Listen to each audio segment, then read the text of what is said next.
Hey everybody, it's Jason Blaha here, and I had a subscriber ask a question, which I'll flip in right here, which was in my video on pre-exhaustion the other day when I explained that pre-exhaustion is actually not that good of a muscle building tool, and discuss kind of the evidence for why that is and why it doesn't really make a lot of sense. Now this individual is saying that, well, what about the example of Dorian Yates? His anecdote, he said that he felt the method worked wonders when Mike Mentor taught it to him. So let's talk about that for a bit. I'm going to put on my +5 hat of weaponsmithing. I'm going to do a little crafting and let's get into this a bit. Alright, first of all, I want to state up front, even before I get to some cliff notes, what I'm going to say here is nothing personal against Dorian Yates. I did bump into the guy at an event before. He seemed like a nice guy. You know, he actually seemed like a good person, just my initial impression from having met him. I didn't get a bad vibe from the guy or anything. So I don't want his fans to jump up and think I'm attacking him. I can disagree with something someone says for a number of reasons. You know, when you study the way champions behave and the way champions do things without actually attacking them as a person. Fanboys need to realize that. You know what? It's actually possible for someone you respect and love to actually be wrong from time to time. Even if they're right most of the time, they can be wrong every now and then. I'm wrong. Plenty of times I'm wrong every now and then. That's just reality. We're all humans. We make mistakes. We get things wrong. So, it's not a personal attack. But here's the problem you run into. We're talking about anecdote. And what's the problem with anecdote is that you can't always use it. It's not always useful. You know, if we go by that since he tried it and claims it works, by that same logic, we should all be doing cupping like Michael Phelps, right? With all those bruises he had. Michael Phelps is one of the greatest Olympians of all times, won mind-boggling numbers of medals, so he must know everything there is to know about being an Olympic athlete and being the best swimmer in the world, because he is the best, right? So therefore, anything he does must be right. That's the logic we're dealing with here, and that includes in saying things like cupping. Well, what people have to take into account, champions don't isolate variables the way scientists do. Do you know why? Because if they sat around wasting time trying to isolate variables to find what works one thing at a time while changing one thing every year, they wouldn't be champions because someone else would get ahead of them with better ideas. Someone else would outwork them. Someone else would outdo them, and they wouldn't be a champion. Usually, champions don't try one new thing. They try 12 new things. You know why? Because if any of it sounds reasonable, a champion will try 12 new things in the hopes that 1, 2, or 3 of those 12 new things they try is going to give them a 1% advantage. Because when you're trying to be the best at something, when you're trying to be #1 in the world, which Dorian, I don't even like bodybuilding, but Dorian was the best bodybuilder for years.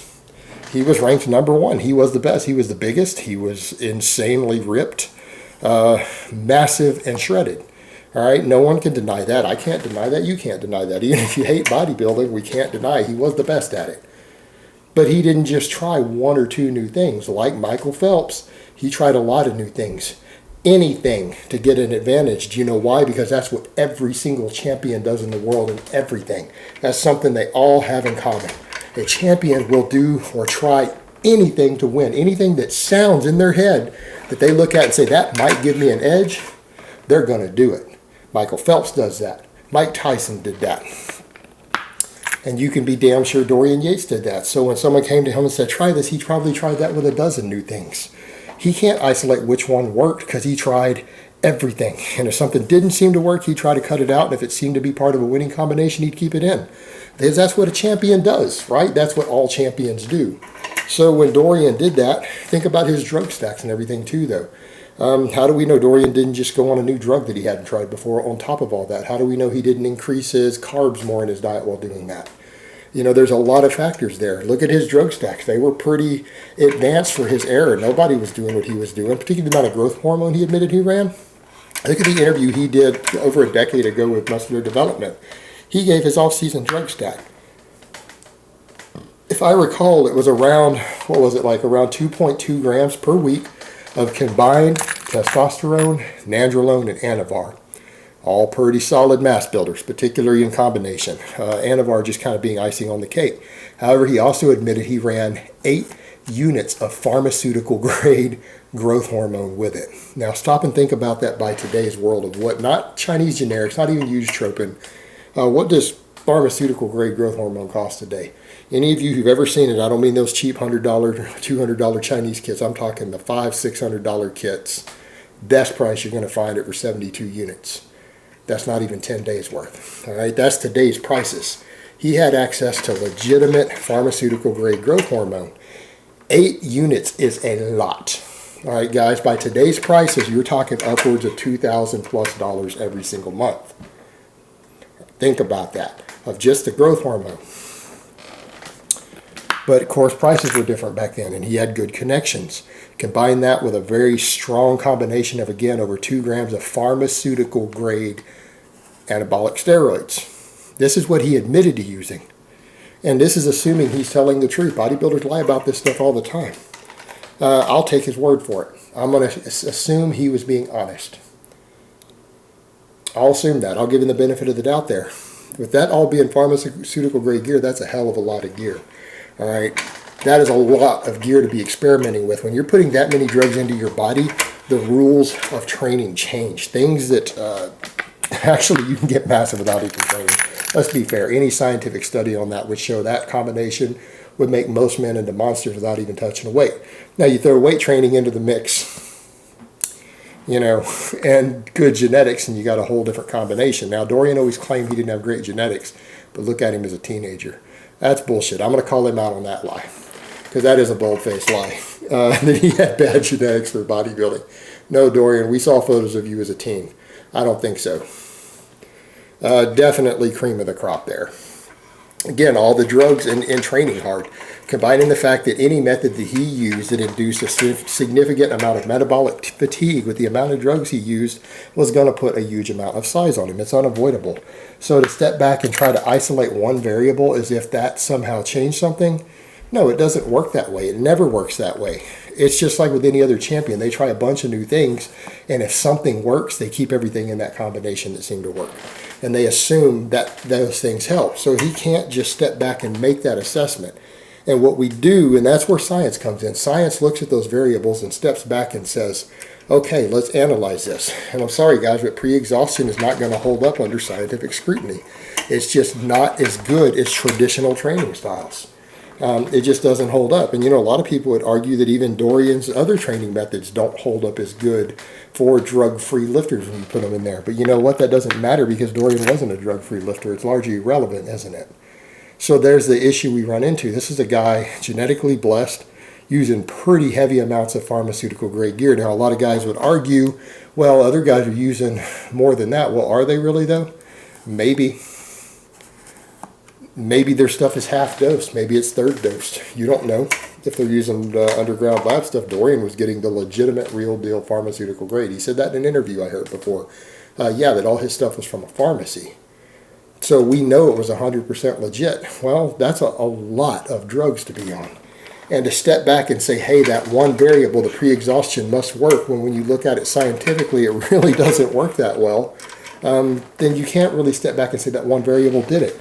You know, you've got to factor in that he did a whole host of different training methods. Dorian tried some things that no one else was trying during his era in terms of training, right? His training was different. Anyone want to argue that point? That his training in general was very different from a lot of his contemporaries. It was very, very different.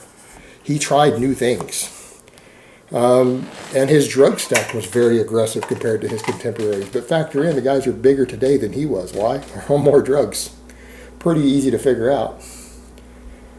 They're not more genetically gifted. They don't know more about training than Dorian. They're just on more drugs. But his drug stack was pretty aggressive. I mean, you think about it. 2+ grams of pharma-grade gear in a really effective combination too, mind you. That's not just like testosterone. That's a solid combo he's running. And you factor in the fact that by today's prices, that's thousands of dollars of growth hormone by today's prices for pharma-grade. To step back and say that someone doing that they could attribute a single training style as a positive factor, you just can't. Because the reality is, on the amount of drugs that he was on, any training style in which you worked hard, and you fatigued a muscle, and then you gave it time to recover, doesn't matter what the method is. Any method that does that using the amount of drugs that he is on is going to make anybody massive. And I think we can all agree, every training method that Dorian used stimulated fatigue in the muscles. I mean, his training was pretty brutal. He did call it blood and guts training for a reason, and he gave himself recovery time. It's that simple, guys. That was the magic secret to Dorian's training. That's literally all of it. That's the entirety of the magic secret right there. That's his secret. He very heavily fatigued a muscle, trained them with pretty heavy weight, stimulated some growth, or a fair amount of growth, and then gave them time to rest and recover, and let the drugs, the food, and the sleep do the rest. That's his secret. So when we look at something like pre-exhaustion and say, well, Dorian Yates did it, so it must work, that must be his winning thing, that must have been a factor. No, probably not. All the science says it's not that great, but you know what? It still fatigues the muscles. What do you think is going to happen when you do any training style that fatigues a muscle, and then you take insane amounts of drugs on top of it, and then you sleep and eat a bunch of food? I'll give you a hint. You're going to get big as fuck. Again, anybody care to argue against that point? You're not going to win that argument. Anyone with two brain cells to rub together knows that's true. So, again, pre-exhaustion, nope, it doesn't really hold up. But at the end of the day, it didn't matter. Guy was training hard and using a lot of drugs and eating a lot of food. It's impossible not to get big doing that. And remember, guys, at the end of the day, champions are human beings like the rest of us. Sometimes they might not behave like human beings. Sometimes the things they achieve might not seem human, but they are human beings. And ultimately, they try a lot of things, and they get some things right, and they get some things wrong. And just because a champion used a method doesn't mean that they achieved their success because of that method. It means sometimes they achieved it in spite of that method. That maybe they got a couple things wrong, or half the things wrong, but they got enough stuff right, and they worked hard enough while getting enough stuff right that they excelled and dominated anyways. All right, guys, well, that's really all I have to say on that today. I hope it's been informative, and I will talk to you guys next time.